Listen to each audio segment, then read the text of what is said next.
I have been listening to metal since about 1989, and might be kind of hard to believe, but I've never heard death until recently. Well, I have heard death, but just in kind of passing. So let me describe what's going on here. First of all, can you guys hear me? Am I coming through? Give me some comments here. Let me know if I'm coming through. And is my guitar coming through as well?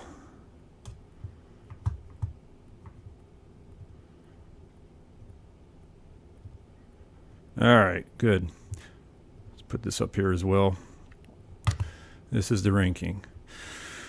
So, at work the other day, my buddy Justin, he said to me, I don't know, we were talking about death metal, and we got talking about Morbid Angel and all that, and he said something about death. And I told him, well, the guitar you can't hear right now, because of, probably now.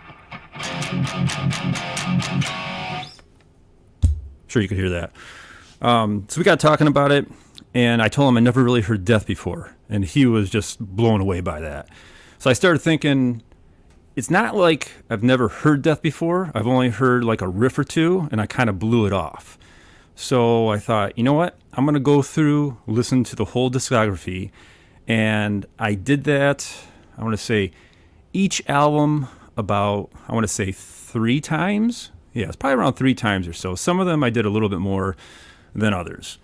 So I took a bunch of notes here, and the way this is all categorized here, I didn't do this in any kind of order. It just randomly spat them out. So, and to be honest, I don't even know what I'm going to put for a lot of them. For example, like I kind of know I like this one, I didn't like this one, but I haven't, in my head, I haven't given it like this is an S or this is an A or anything like that. So I might change it around as we go along. Like, for example, you know, I might put whatever the album in a B, and then as I start laying our others, I might kind of take that back or maybe put it back up. So we'll just see there in a second.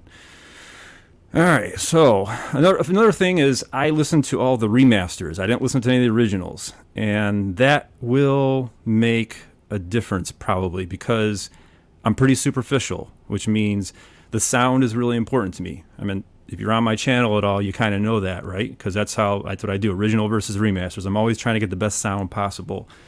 And, you know, it's kind of like when I first met my wife. Yes, I am interested in her personality, has a great personality, but the physical component is there too. That's the same thing with an album for me. The songwriting, no matter how good it is, for me, it's got to have some good sound to it. So when I first started out, I think the first thing I ever heard, the first metal album I ever heard was Master of Puppets. Sounds great. Sounds great even today. So my brain was like, okay, this is normal. This is normal for metal.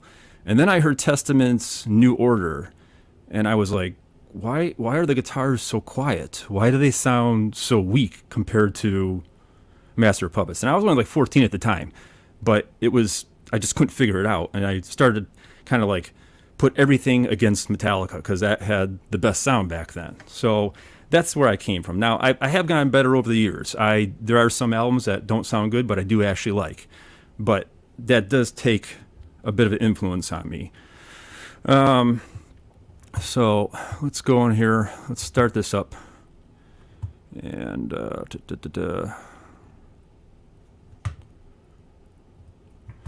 so what do we got here? So, all right, here's the album's right here. I do want to say, before I start into this, when I was going through the albums, there were 2 riffs that I heard, and that's why I brought the guitar out here, because I don't think I can play it over a stream. If I play it over a stream, I heard that it would get copyright claimed, and the stream might shut down. I don't know how true it is. I'll look into that later.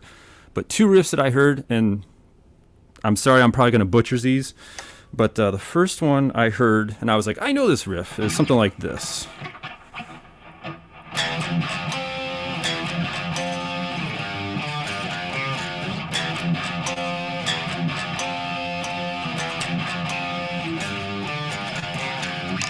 Can anyone tell me in the chat what that is? Because actually, I don't know what it is. So it was on one of the albums I heard, but I'm sure someone out there knows what it is. That was one riff that I heard, and I was like, oh, I know that. That's probably one of the few things I heard that I knew was death. And the other one was something like...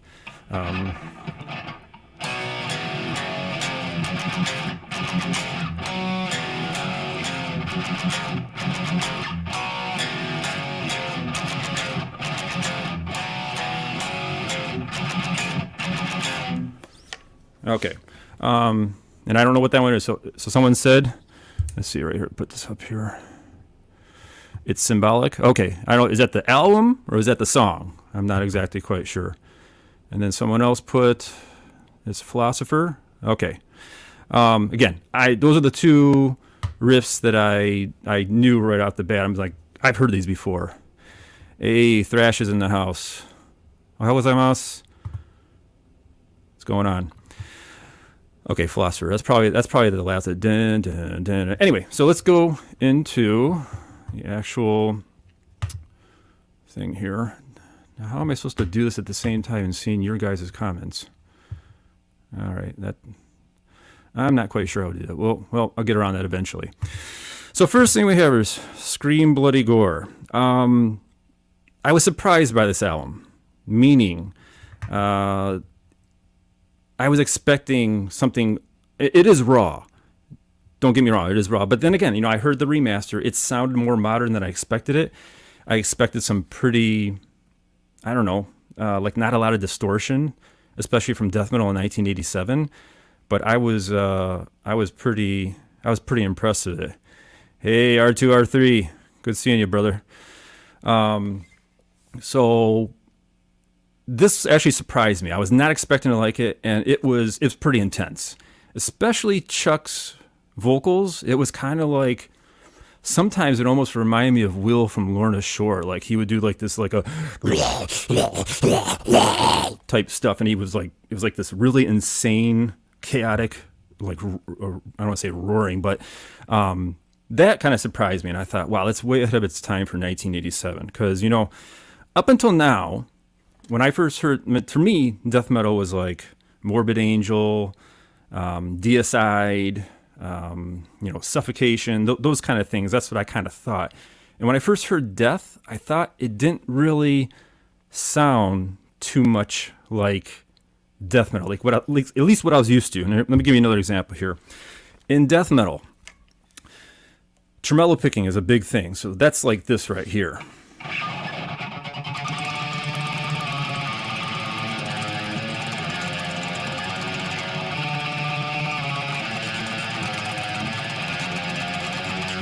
You're just taking like a single note and kind of playing it as fast as you can.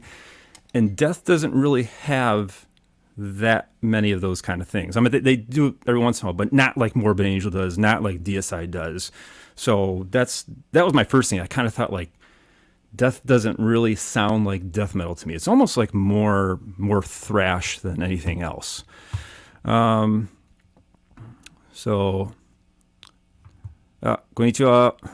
Got some Japanese people in the chat as well. So going back to Scream Bloody Gore.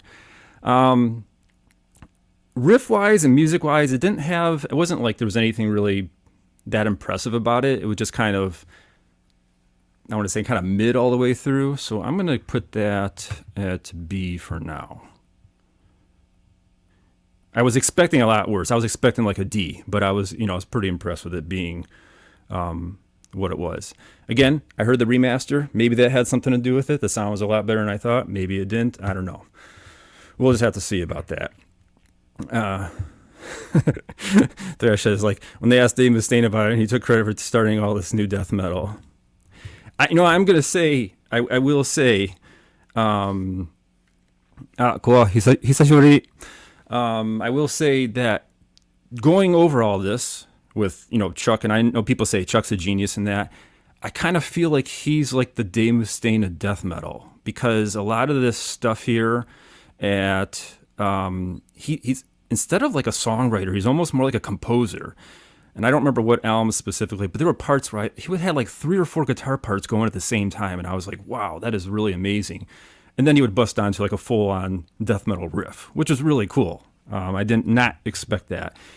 And he's a virtuoso. I mean, his soloing is incredible. I mean, I never hear anyone talk about his soloing, and I was blown away. I did not know he was that good at soloing. I just kind of thought he was singing, doing the rhythm, and I knew he was kind of the leader of it. But when I heard his solos, I was completely blown away. I mean, he was just doing like crazy sweeping and arpeggios over and over again. It was crazy.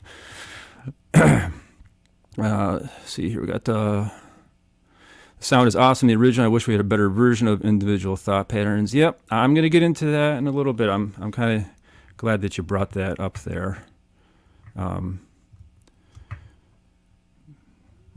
Sorry, I this is my buddy Justice here. He's got a different name here, but he put this in B2. Okay, yeah, makes sense. All right, I can see.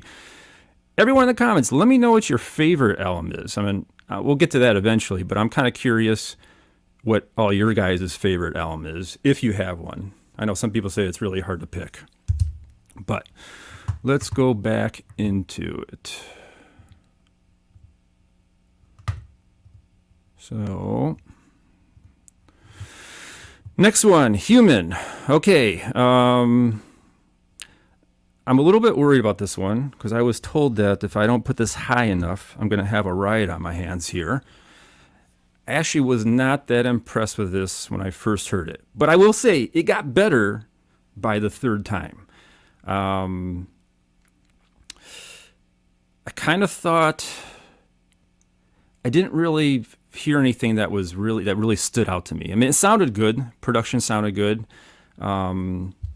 His vocals sounded pretty good to me. But yeah, it did not do anything for me. And I guess this is like, I mean, I'm just finding this out because a lot of people are saying that Human is like one of the best ones that I think like Human, I can't remember the other one, was it Symbolic? But yeah, I was not that impressed with, it wasn't anything bad. It just kind of, it was like, it had good production. Now this is the case where I'm kind of going against what I said before.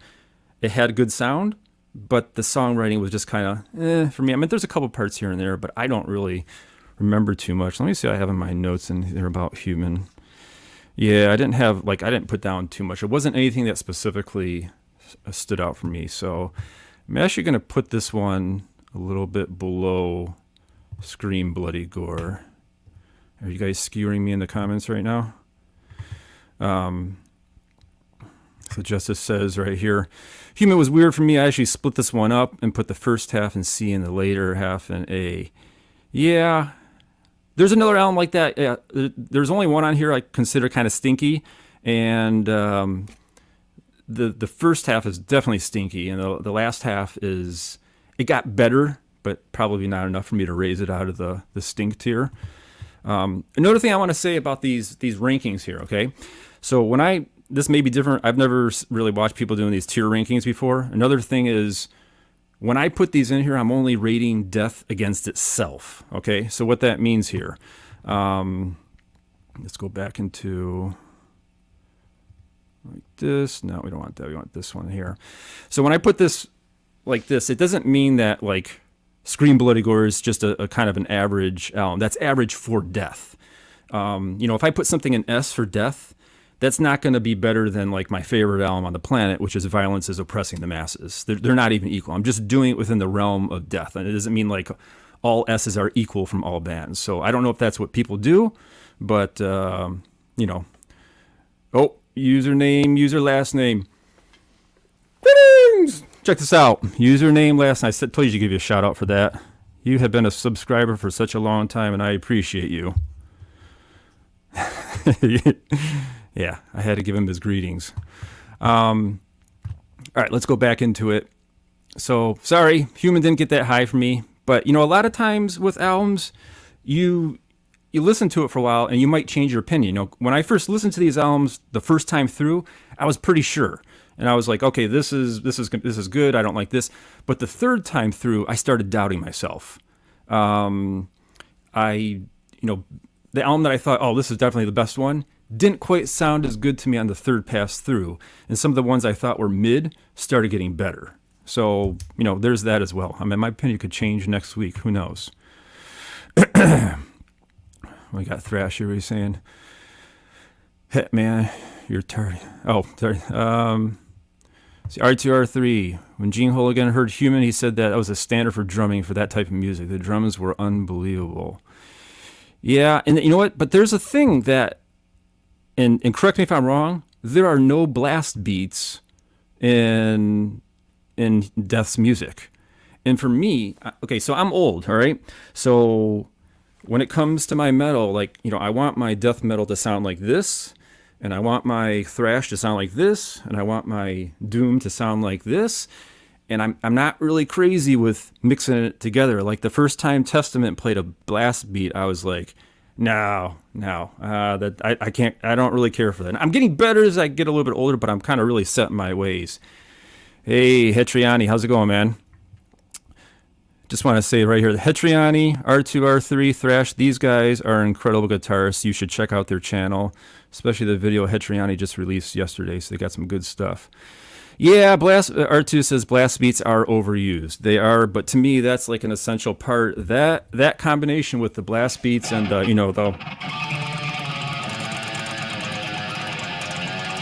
that kind of tremolo picking with the blast beats, that to me is that's what I grew up on. So when I don't hear that, it's kind of weird. What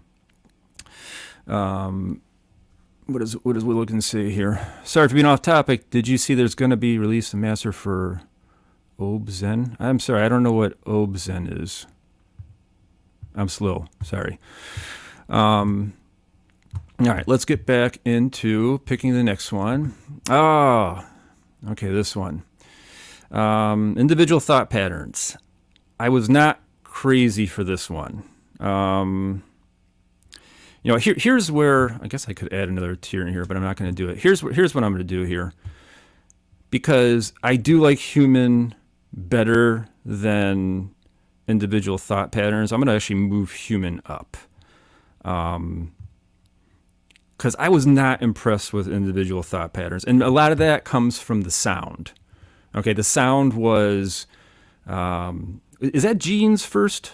Is that his first rodeo here with Death? Is that the first time he came on an album? I'm not quite sure.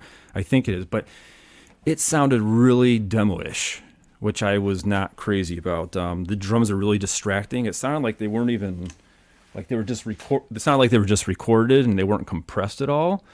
Yeah,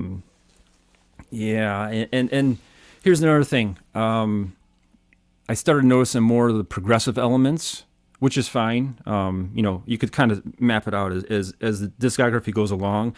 It gets more and more progressive, which is fine. But it kind of felt like it was like progressive for the sake of progressive. It didn't really feel like, God, it's going to sound bad. It didn't really feel like good songwriting to me. So I was not crazy. I wasn't crazy about the music that much, and I definitely wasn't crazy with the sound either. So had to put that one a little bit lower. But I did like Human better than that. I did appreciate that they were trying something new, kind of going out of their comfort zone, but it just felt a little bit weird to me. Let's see what we got here. Some of the comments. There says, sounds like Hell wants Deicide for the blast beats and tremolo picks. Yes. When Deicide's debut album came out, that was like, it was just, there was nothing out there like it, because other death metal vocalists sounded like Human, but Deicide did not. It really sounded like something was summoned from the depths of hell. It did not sound human. So they really raised the ante on how extreme you could get. And then going back to like Morbid Angel even sounded like, well, at least the vocals kind of sounded weak to me. So I went to this period where it was like nothing but Deicide. Let's see what I got here in the comment.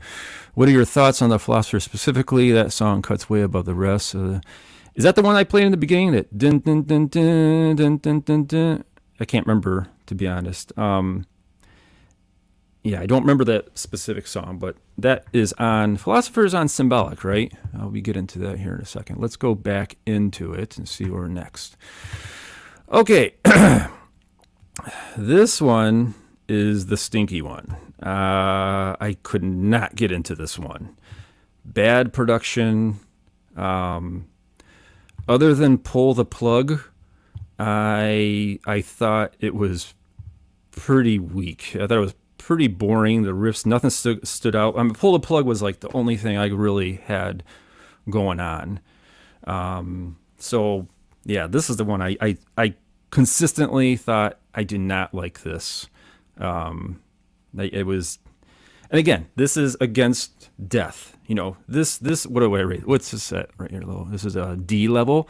I mean, this is a D for death, but this is still like 10 times better than, I don't know, Five Finger Death Punch or Godsmack or something like that. That's not even a comparison. I'm doing the ranking just within the realm of Death's discography.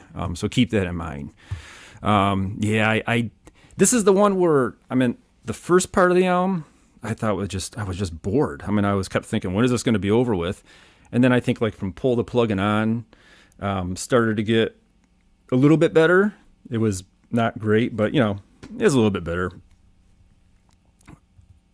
Am I going to get a lot of crap from that? The people like Leprosy? I don't know. So what is it? It was Justice here. So this one is weird for me as well, in the fact that not actively listening to it, remembering it. Back in the day, I'd say like C, but actively listen to it, I put it in A. Oh, wow. Okay, you're talking about Leprosy there? That's interesting. Okay, I guess R2, R3. 5, pull my finger. Come on. Yes, indeed. I can't really say. What else did I put in here about Leprosy? I will say this about Leprosy, though. I started noticing the bass to stand out. And I don't know if, like, that Steve Pizza guy is on here, Steve Dorgiani or whatever. I don't know if he's the one that was on this album. I hear his name bounced around a lot. But I started noticing, like, a little bit more, almost like some funk things going on in the background with the bass, which was really cool. Because they doing something a little bit different, and that was 1988. So that was really cool there. I actually enjoyed that part. I kind of figured I wanted to say like at least one positive thing about all the albums here, but sorry, Genghis Khan. Putting Leprosy in a D should be a crime. Well, here I am. Arrest me, because I just could not get into it. But this is the interesting thing. This is not like and if this does well, I hope to do more of these, because there's a lot of bands that everyone else is listening to and I have never listened to. I blew them off and heard one or two things and I was like, no, not for me. And I think this is a good thing to do, because it kind of not forces me, but kind of opens my mind to other stuff. I will admit, I'm not really that open-minded. I make judgments pretty quick, and especially nowadays, there's so much metal out there.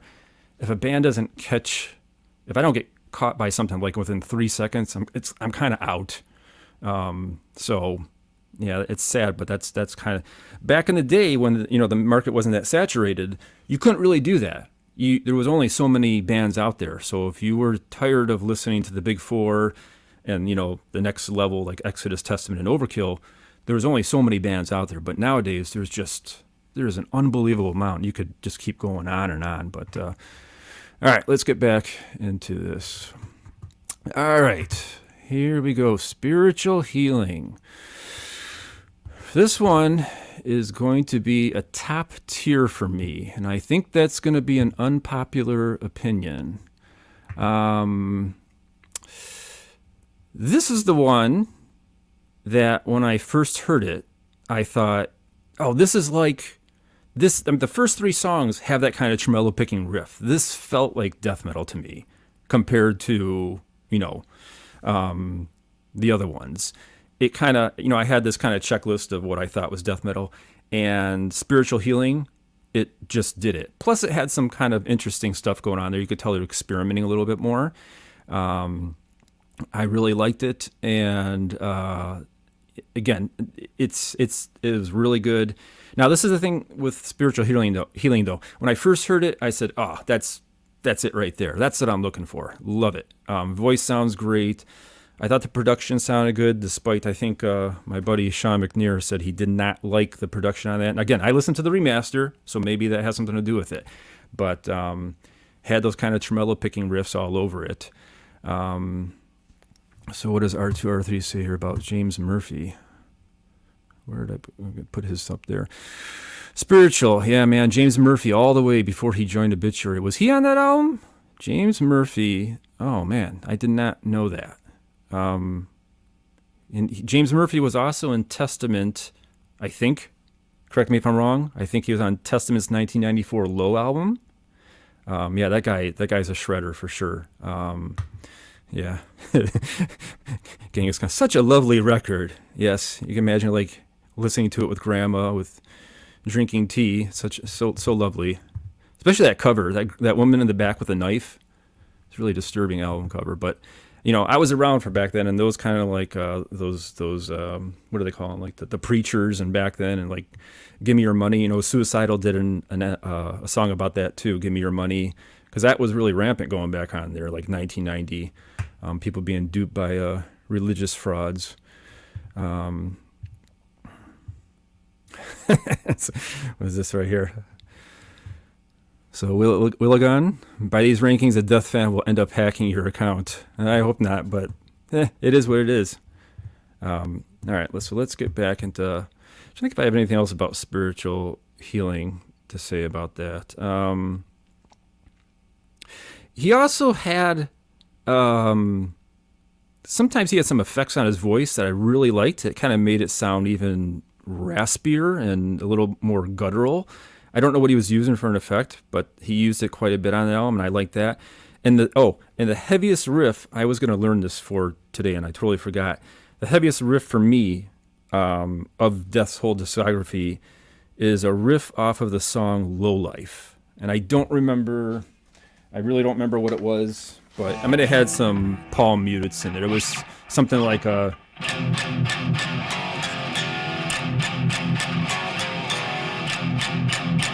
It was like a real super chunky thing there.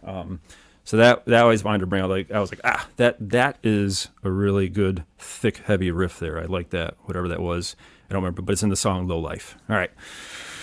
Let us move on. Oh, Poo Ninja's here. Everyone hide. This is another one of those guys. I'm kind of like, if you're new to the channel, raise your hand. That's not going to work. Tell me if you're new to the channel, because most of the names I recognize here. I'm kind of like the Dave Mustaine of YouTube guitarists. And that doesn't mean that I can play like him or I'm good. What that means is, if you ever heard Dave Mustaine talk, he says, "I always surround myself with guitarists better than I am." He's always said that. And I did a video like where I made a riff, and I had these 6 guys, like many of them are inside the chat here, like Hetriani, and they're better than I am. So I always try to like do collabs with people who are better than I am.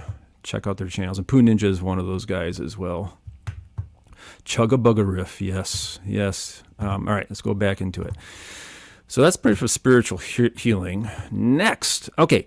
The guy that my friend he said, this is his favorite album. And this is the one he suggested I start off with. Where am I going to put this one? I'm actually going to put this one. I'm going to put this here, or should I put it here? No, you know what? It's really. Let me talk about this first, and maybe I'll change my mind as it goes on.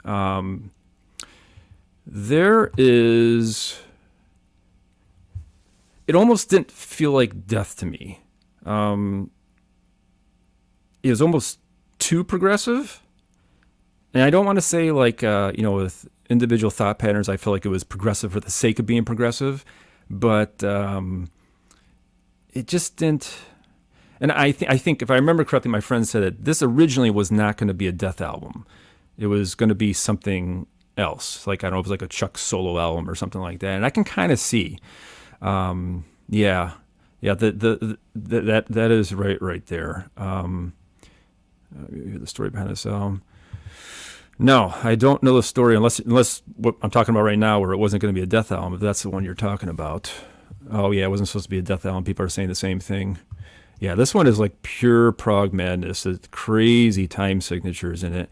And again, the sound is not bad, but doesn't sound like death metal to me. It's almost like it's too clean. Didn't really care for it that much.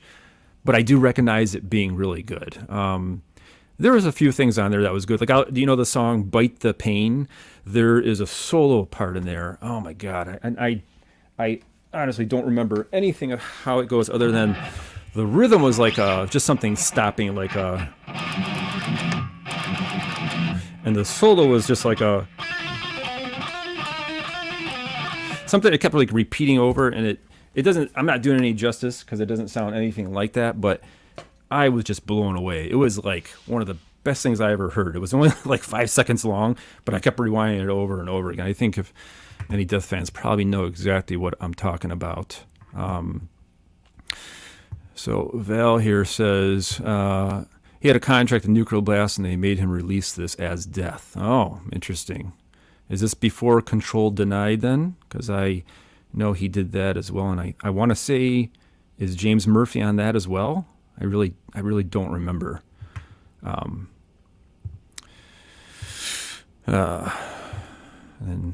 Wilson here says, not to mention that the Sound of Perseverance is quite brick-walled, compressed no matter what medium is on. I didn't really notice that. I mean, maybe. That didn't seem to affect my decision. I thought it sounded good as a musician. I thought the album sounded good. It just didn't sound like death metal to me. Like, there are parts in there that are so melodic. It's kind of like, I felt like like Iron Maiden, this could be like something Iron Maiden does. And that's fine.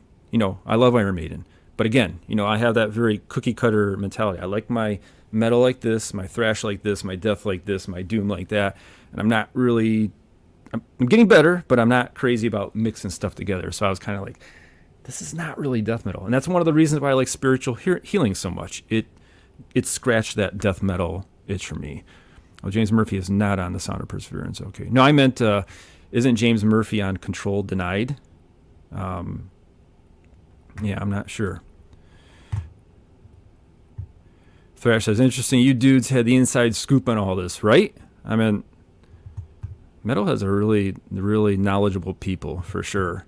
I mean, I've met like, Justice up here, my buddy. This guy knows so much about metal, and he's like way younger than me.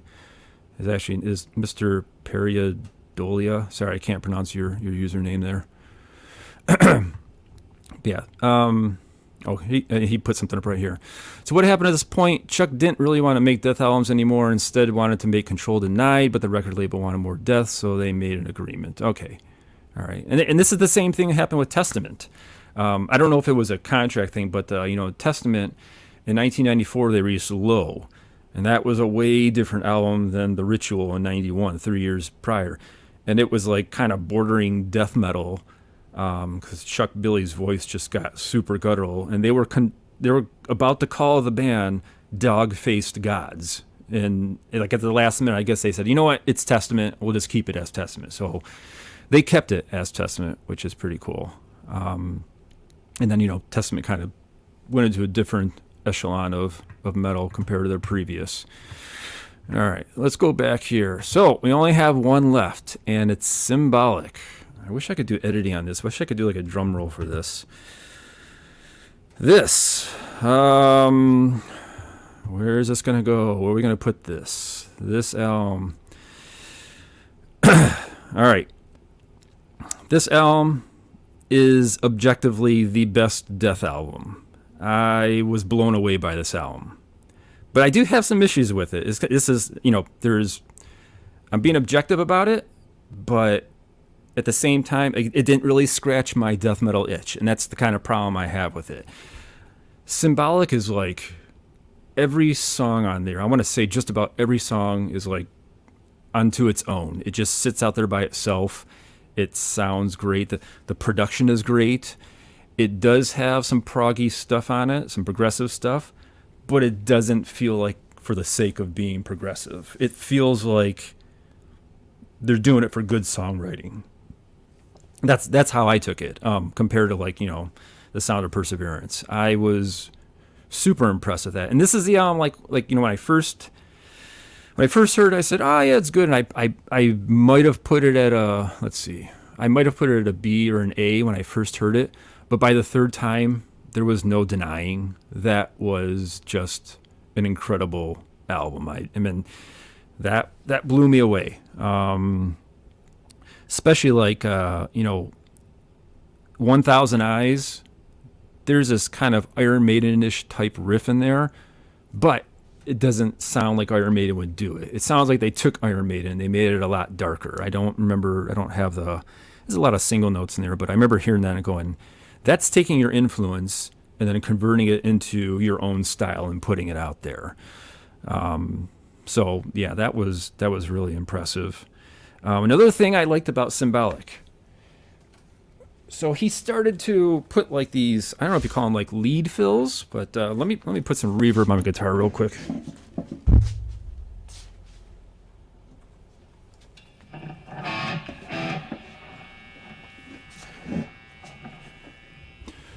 So what he was doing, and it was like during a main riff, he would just do like a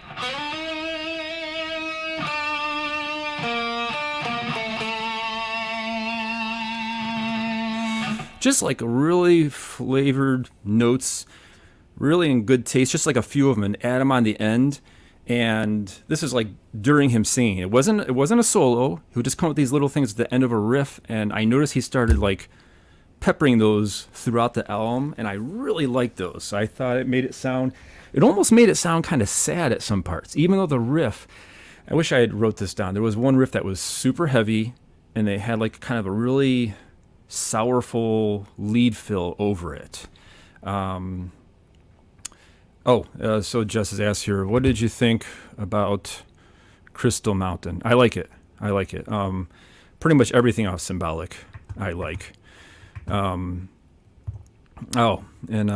here says, oh, by the way, Malevolent Creation's 10 Commandments rule, shirt, awesome shirt, thank you. Malevolent Creation is kind of I'd say it's pretty much my favorite death metal band. And when you're done, if you've never heard them, go on YouTube, just put Malevolent Creation, and there's a song called Premature Burial. That to me is like the penultimate of death metal. That has everything, the blast beats, the kind of death metal sound, the tremolo picking, perfect vocals. Brett Hoffman is my favorite death metal vocalist. Rest in peace. That to me is like, that's kind of what I compare everything to. So I absolutely love Malevolent Creation when they were with Brett. Anything he did not with Brett, I was never really crazy for. But yeah. So what do we got here? It was Castle Crasher Production. Sound of Perseverance at B tier. That's an easy S. Are you kidding me? I don't know if he just showed up, but I was, and this is the part here. I kind of was going back and forth. I will give it, I probably would give it an A. Again, it's not scratching that death metal itch for me, but it is a really good album. I got to admit that. Now I start thinking, like, is it better than Human? It's really hard to tell. And at this point, I might even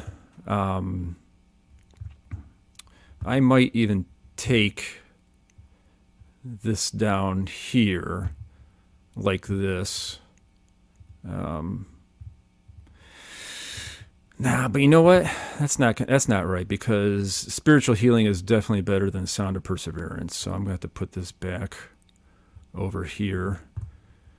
I wish I could give it another tier. I should have given it another. I didn't think I was going to need another tier. I probably should have. If I had another tier here, I would put Sound of Perseverance between A and B. I would actually put it like, somewhere in here.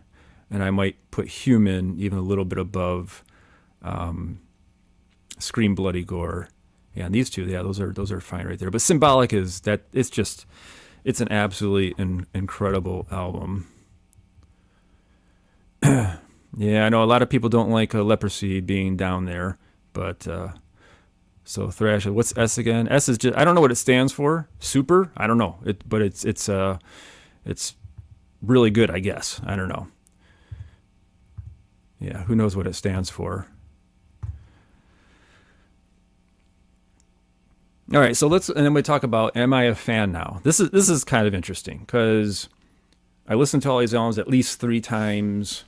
3 times through, some of them even more. The only one I don't think Individual Thought Patterns, I couldn't listen to that more than 3 times, because it never. Same with Leprosy. Neither of those would change for me. I think actually Individual Thought Patterns would do better with a better production. Maybe I'll pull that apart and I'll remix that on my own and see if I can come up with something. I don't know. We'll see. But am I a fan? So this is. I guess the thing is, am I going to go out and buy any Death albums? If I do, it's probably going to be just it's probably going to be either spiritual healing or symbolic. Those are going to be the two that I would I'd probably get if I am going to get it. But do you call yourself a fan if you have like what, two out of the, what is there albums? There's like 7 albums here. Is that how many there are? 6, 7. Are you a fan? This is interesting. Are you a fan of a band if you only like 1 or 2 albums? But let's say you really like those albums.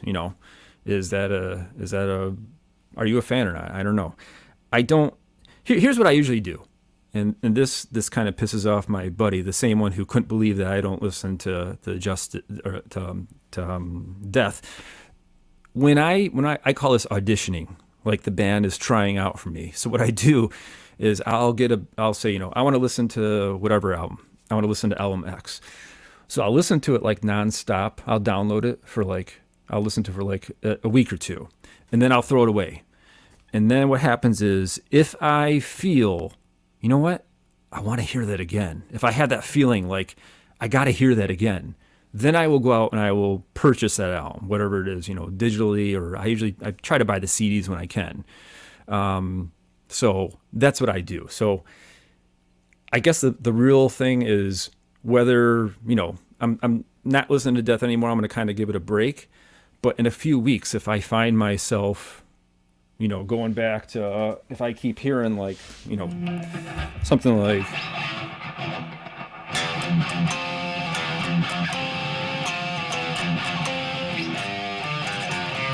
or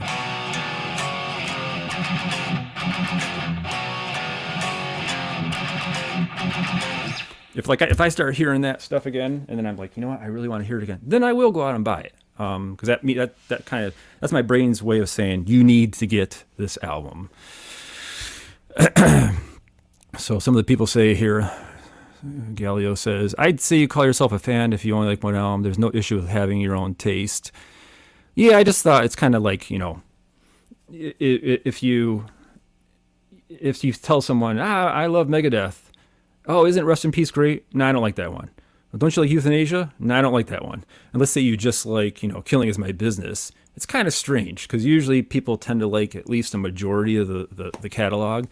So I just kind of thought I don't have a problem calling yourself a Megadeth fan or not, but I just kind of wondered, does that really make you a fan or not? Who knows? Or is that just gatekeeping? Mikkel says here, I like all the Razor albums except one. I bought their t-shirt and newly released CDs. Oh, that's cool. It's funny. I was just talking with that buddy yesterday about the new Razor album. I saw the cover. I did not care for the cover, but if you guys never heard Razor, the Canadian thrash band, and I got this up on my channel, there's a album there called Violent Restitution. It is some of the most intense thrash you will ever hear. It sounds like Exodus on coke. It's crazy. It's really it's like a train that's about to fall off the rails, but never actually does. Hey, Enes, good to see you here. Yeah. Poo Ninja. Yeah, exactly. If you don't like Rest in Peace, I'm done talking to you. Yeah. Got it. So that's pretty much it. I don't know. I guess if I end up buying an album, I'm probably going to put it in my community page. Any other questions you guys might have? Maybe I lost some subscribers because I didn't go along with what you guys wanted me to do. I know people are not happy about Leprosy. Thrash. Remember Forced Entry. That is another great band. God, I'm blanking out on I only have their 2 albums, the debut and the other one. That guitarist, Brad, what's his name? Really criminally underrated stuff.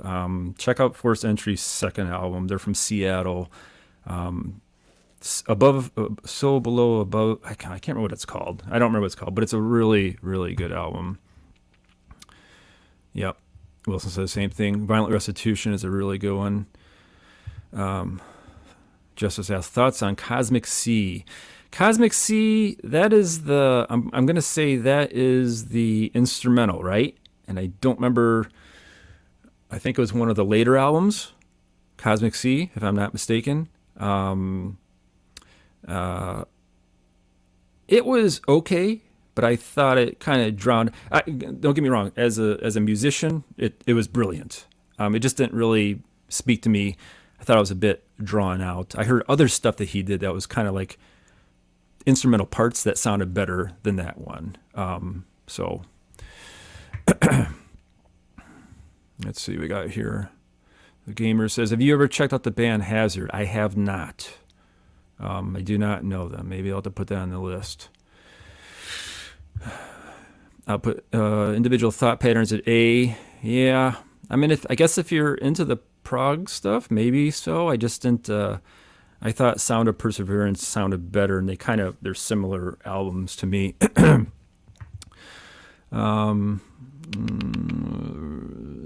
hard to grab onto all these because they kind of move around. Hope we can see you again sometime live in the future. It's been a blast. By the way, you're not a Megadeth fan until you find out Rip is not the best album. Ooh, wow, shots fired. So, what is the best album then? A lot of people on my channel think Euthanasia is the best album, which really surprised me. I didn't think that. I'm kind of bored to tears by Euthanasia. I'm typical. I'm a typical thrash head, so Rust in Peace is it for me. But I still like, Countdown to Extinction too. Not as much. I can see them starting to, I can see the influence of the Black Album there, but still there's some really good stuff on Countdown to Extinction, like Architect of Aggression, Psychotron. I really like Psychotron.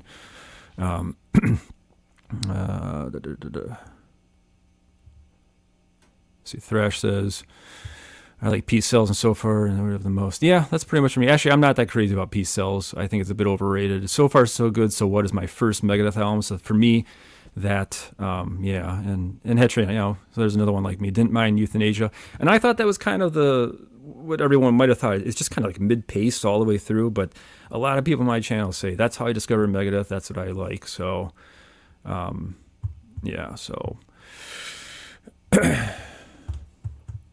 Well, that's cool. Got 17 people here watching this. I'd like to see if next time because there were certain things I wanted to play, just like, I don't know, for a few seconds, if I'm allowed to play some kind of copyright material, I don't mind. See, what my channel always gets these copyright claims. They're not copyright strikes, because a copyright strike is like someone's telling you, you better take that down. And if you get 3 copyright strikes, your YouTube channel it's flat out gone. But a copyright claim is saying, you don't own this material. This is owned by, this record company or this artist, so you can't get any money from it, it's fine. I've always said that for me. That doesn't matter to me. That's totally fine. Just let me put it up there. Unlike, Dio, where I have a really hard time getting anything up because it just gets blocked automatically. And then, this is going to start me on a rant here, but it's like, I am promoting your product. There's, whether someone buys the original or the first remaster, the second remaster, let me put it out there. Let the people buy it, because I'm kind of promoting your product. But Ozzy and Dio are the two that I have a real hard time on my channel putting that out there. Justice says, I honestly really expected you to have Leprosy as one of your favorites, actually, because I thought that album had the heaviest tone. See, I didn't think it was that heavy. It sounds messy to me. It doesn't sound... I mean, if you're thinking like chaotic, yeah, it does sound like that. But in terms of like songwriting, I felt like Leprosy and Human were kind of the same thing. But once I heard Human again, I said, nah, this is better than Leprosy, and it sounds a lot better. Username was about Megadeth. Although I really enjoy Rip Onwards, the raw riffs of So Far, So Good, So What, and Backward really what caught my ear. I couldn't believe how talented these people are at such a young age. I know. And I don't think, there's a lot of talented people in this chat right here that I've played with before. And R2, R3, one day I want to do a collab with you as well on something. I don't know what, but Sean McNear, that guy he's really young, and when you go to his channel, he is unbelievable. You might have heard me mention we're doing a collab, and Justice, who I've also mentioned here, he's in on the collab too. We're going to be doing something hopefully in the next month or two, hoping that gets really big out there.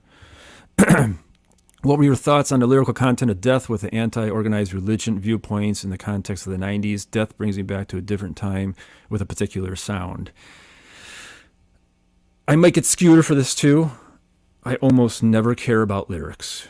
I rarely, if they were singing about flowers and Little House on the Prairie, I'd have no problem with that either because I'm pretty much just listening to the music.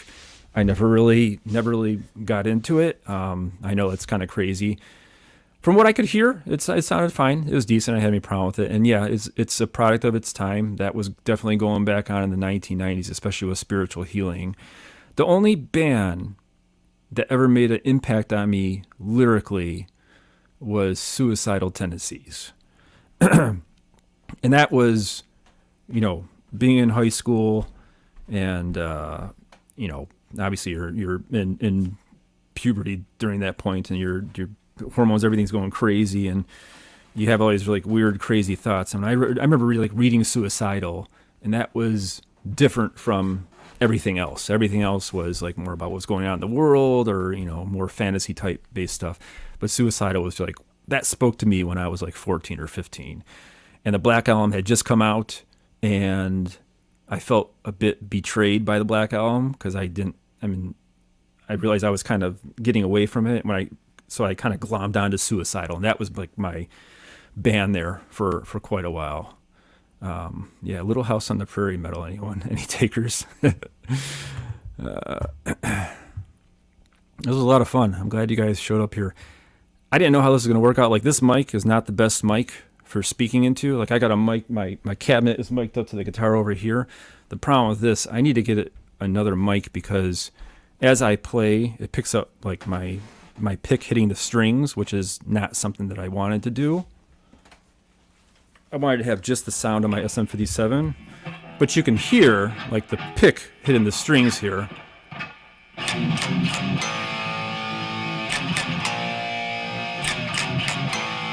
So if I really dig into it,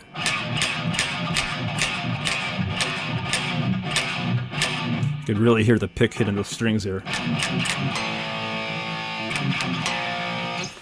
Which I didn't want. I just wanted the SM57 to be on there. I didn't want that picking up, but live and learn. First time. What do you got here? I get that instrumentals are damn good. Some of my favorite songs are instrumentals. Mayhem with Mercy, Voice of the Soul, and so on. Yeah, it's not that I don't. It's not that I don't want lyrics. I don't want Death to be just full of instrumentals. But I think of the voice, especially in metal, as a separate instrument. So I'm not really looking at the content of the lyrics. Sometimes I guess I do. It's not that I want all metal to have the vocals erased. That's not true. I want there to be vocals, but I just consider it like another instrument. I don't consider it like a singer, like the same way pop analyzes it. You got the singer, which is like 80% of everything, and then 20% is the music. And I don't think of it like that. I think of a singer in metal being, 20% guitar, 20% bass, 20% drums, so on. So, what does Thrash says here? There's a lot of metal ideas in that show. Meadle, Nellie Olson, Poor Mary Went Blind, Albert Get Addicted to Morphine. I have no idea what you're talking about, but sounds funny. Pooh says, sidechain the vocal mic to the gate whenever the guitar mic is active. That sounds like a lot of work. Can you come over and do that for me, please? I know you said you don't care much about lyrics, but one might interest you a little. The lyrics and lack of comprehension are Chuck's thoughts on the Judas Priest court trial. Oh, interesting. I did not know that. And what album is lack of comprehension on? Is that Human? Because I remember liking that song, and I forgot to write that in my notes. I did like that song. That's from Human, isn't it? Am I messing it up? Yeah, there you go. I remember because when something I would let it play in the background, and when something would catch my ear, I go, what song is this? And I remember looking, and Lack of Comprehension was the one that I probably liked the best on there. So, yeah. Very cool. All right, guys, let's wrap this up. Thanks for being here. I appreciate it. And, in the comments after, let me know if you want me to do this again. There's a ton of other stuff that I do not know that I should know. And maybe we can go through the same thing before. Like, I know, like, I'm just, for example, Destruction, Atheist, there's even Slayer. I haven't heard all the Slayer stuff. I know like probably only 3 or 4 albums by Slayer, which is absolutely nuts. I know. So maybe we'll do that again in the future. Take care. See you on the other side.